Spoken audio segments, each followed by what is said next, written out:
শেষ পর্যন্ত ক্রিস গোলম্যানই হচ্ছেন বাংলাদেশের নতুন কোচ। সবকিছু ঠিকঠাক, কেবল ঘোষণা আসতে বাকি।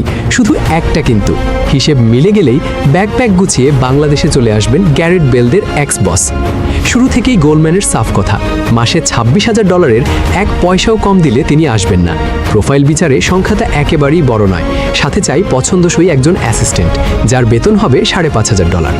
তবে এই মোট $31,500 যে ট্যাক্স আসবে, ওই টাকাটা বাফুফেকেই পরিশোধ করতে হবে। গোলকিপিং কোচ, ফিজিও, ট্রেনার সহ বাকি ব্যাকহোম স্টাফদের নিয়ে তেমন কোনো শর্ত দেননি কোলম্যান, শুধু সহকারীকেই নিতে চান নিজের পছন্দে। ওই ওয়েলসম্যানের সাফ কথা, অ্যাসিস্ট্যান্ট যদি কাছের মানুষ না হয় তবে কিভাবে কাজ করা সম্ভব? এতদিন 22, 11, 6 কিংবা 3 বহু শর্টলিস্ট হয়েছে, কিন্তু ফ্যানদের মতো ফেডারেশনও আজকে ছিল কোলম্যানকে পাওয়ার নেশায়। বুধবার বিকালেও অনলাইনে লম্বা মিটিং হয়েছে ন্যাশনাল টিম ম্যানেজমেন্ট কমিটির। সভা শেষে সিদ্ধান্ত একটাই, কোলম্যানকেই লাগবে, কিন্তু সমস্যা তো একটা আছে, বাজেট। শেষ পর্যন্ত সিদ্ধান্ত হয়েছে বৃহস্পতিবার ক্রীড়া প্রতিমন্ত্রী আমিনুল হক দেশে আসলেই তার সাথে আলোচনায় বসবেন ফেডারেশন প্রেসিডেন্ট তাবিদ আওয়াল।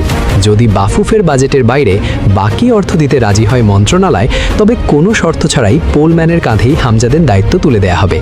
5 জুনের স্যান মারিনো ম্যাচে তিনি থাকবেন বাংলাদেশের ডাগআউটে। ASP news desk. এএসপি নিউজের সাথে থাকার জন্য ধন্যবাদ। সাবস্ক্রাইব করে সাথে থাকুন।